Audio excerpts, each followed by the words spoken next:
নমস্কার, সনাতন ধর্মকথা চ্যানেলে আপনাদের সবাইকে স্বাগত। আজ মহাভারতের আদি পর্বের তৃতীয় অধ্যায়ে বেদ ঋষি এবং উতঙ্ক বৃত্তান্তের তৃতীয় পর্ব শুরু করব। নারায়ণং নমস্কৃত্য নরং চৈব নরোত্তমং দেবীং সরস্বতীং ব্যাসং ততো জয়মুদীরয়েৎ।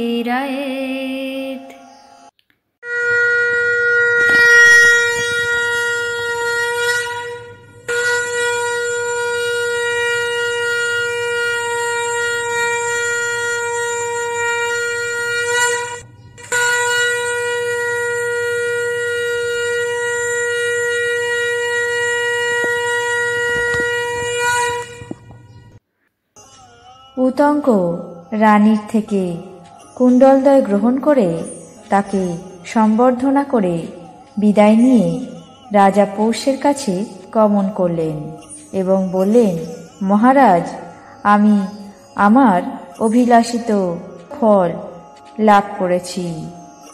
আমি অত্যন্ত খুশি হয়েছি। তারপর রাজা পৌষ্য বললেন, ভগবান সবসময় সুপাত্র সমাগম হয় না।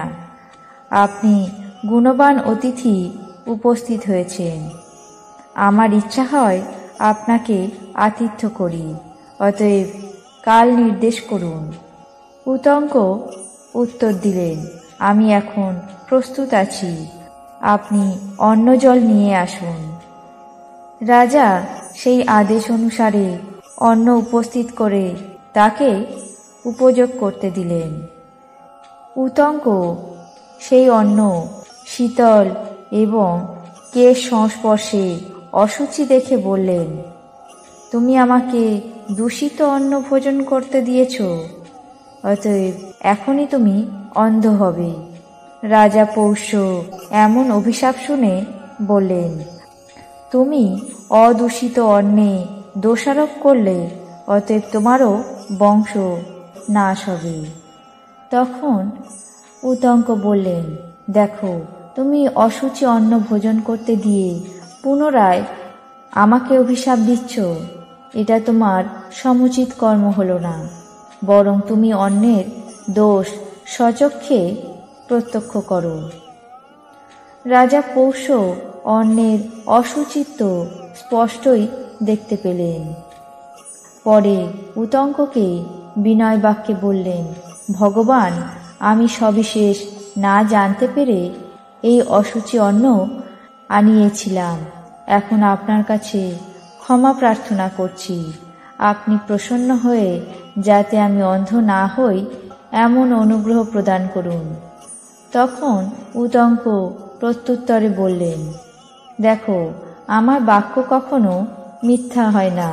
সুতরাং একবার অন্ধ এবং তার কিছুদিন পর চক্ষুষ্মান হবে, তাতে কোনো সন্দেহ নেই। তুমি যে অভিশাপ দিয়েছ তা থেকে আমাকে মুক্ত করো। রাজা পৌষ্য বললেন, এখনো আমার ক্রোধের উপশম হয়নি, অতএব অভিশাপ প্রতিসংহার করতে পারছি না। আর আপনি কি জানেন না যে ব্রাহ্মণের হৃদয় নবনীতের ন্যায় সুকোমল এবং বাক্য খরধার ক্ষুরের মতো নিতান্ত তীক্ষ্ণ। ক্ষত্রিয়দের উভয়েই বিপরীত। তারপর উতঙ্ক বললেন, আমি অদূষিত অন্নে তোমাকে দোষারোপ করে অভিশাপ দিয়েছি। এই ভেবে তুমি আমাকে অভিশাপ দিয়েছ। এখন অন্যের দোষ স্বচক্ষে দেখে অনুনয় বিনয় করে আমাকে প্রসন্ন করলে এবং অভিশাপ বিমোচন করে নিলে। তুমি যে অভিশাপ দিয়েছ তা মোচন করতে চাও না, তাই এই প্রবঞ্চনা প্রযুক্ত অভিশাপ আমার লাগবে না। এই বলে কুণ্ডলদ্বয় গ্রহণ করে উতঙ্ক সেখান থেকে প্রস্থান করলেন। পথের মধ্যে দেখলেন এক নগ্ন সন্ন্যাসী আসছেন, কিন্তু সে মাঝে মাঝে অদৃশ্য হয়ে যাচ্ছে। উতঙ্ক সেই সময়ে পৌষ্য মহিষীর দেওয়া কুণ্ডলদ্বয় ভূমিতে রেখে স্নান তর্পণের জন্য সরোবরে গমন করলেন। সেই নগ্ন সন্ন্যাসী নিঃশব্দ পায়ে সেখানে গমন করে কুণ্ডলদ্বয় অপহরণ করে পালিয়ে গেল। উতঙ্ক স্নান আহ্নিক শেষ করে অতি পূর্ত মনে দেবতা এবং গুরুকে প্রণাম করে ফিরে এসে দেখেন কুণ্ডলদ্বয় নেই। তখনই বুঝতে পারলেন সেই নগ্ন সন্ন্যাসী কুণ্ডলদ্বয় নিয়ে পালিয়েছে। তখন সঙ্গে সঙ্গে তারই পিছনে ধাবমান হলেন।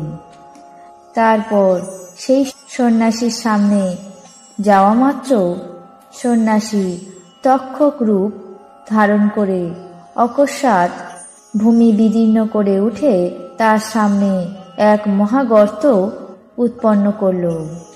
তক্ষক নাগ সেই মহাগর্ত দিয়ে নাগলোকে নিজের ভবনে গমন করলেন। তখন উতঙ্ক পৌষ্য মহিষীর কথা স্মরণ করে প্রাণপণে তক্ষকের অনুসরণ করতে লাগলেন। প্রবেশদ্বার খোলার জন্য দণ্ড কাষ্ঠ দ্বারা খনন করতে লাগলেন, কিন্তু তাতে কোনো কাজ হলো না। দেবরাজ ইন্দ্র তাকে কষ্টভোগ করতে দেখে নিজের বজ্রাস্ত্রকে সম্বোধন করে বললেন, হে বজ্র, তুমি গিয়ে ওই ব্রাহ্মণকে সাহায্য করো। বজ্র প্রভুর আদেশ অনুসারে সেই সময়ে দণ্ডকাষ্ঠে অনুপ্রবিষ্ট হয়ে গর্তদ্বার বিদীর্ণ করল। উতঙ্ক তারপর সেটি দিয়ে রসাতলে প্রবেশ করলেন। তিনি এইভাবে নাগলোকে প্রবেশ করে নানাবিধ প্রাসাদ, হর্ম, বলভী ও নানাবিধ ক্রীড়াকৌতুকের রমণীয় স্থান দেখতে পেলেন এবং বক্ষমান প্রকারের নাগগণের স্তব করতে আরম্ভ করলেন। আজ মহাভারতের আদি পর্বের 3য় অধ্যায়ে বেদ ঋষি উতঙ্ক বৃত্তান্তের 3য় পর্ব এখানেই শেষ করছি। বাকি অংশ আগামী পর্বে পাঠ করে শোনাব। আপনাদের কেমন লাগছে তা অবশ্যই কমেন্ট বক্সে জানাবেন। চ্যানেলটিকে সাবস্ক্রাইব করবেন, লাইক করবেন, শেয়ার করবেন। ধন্যবাদ।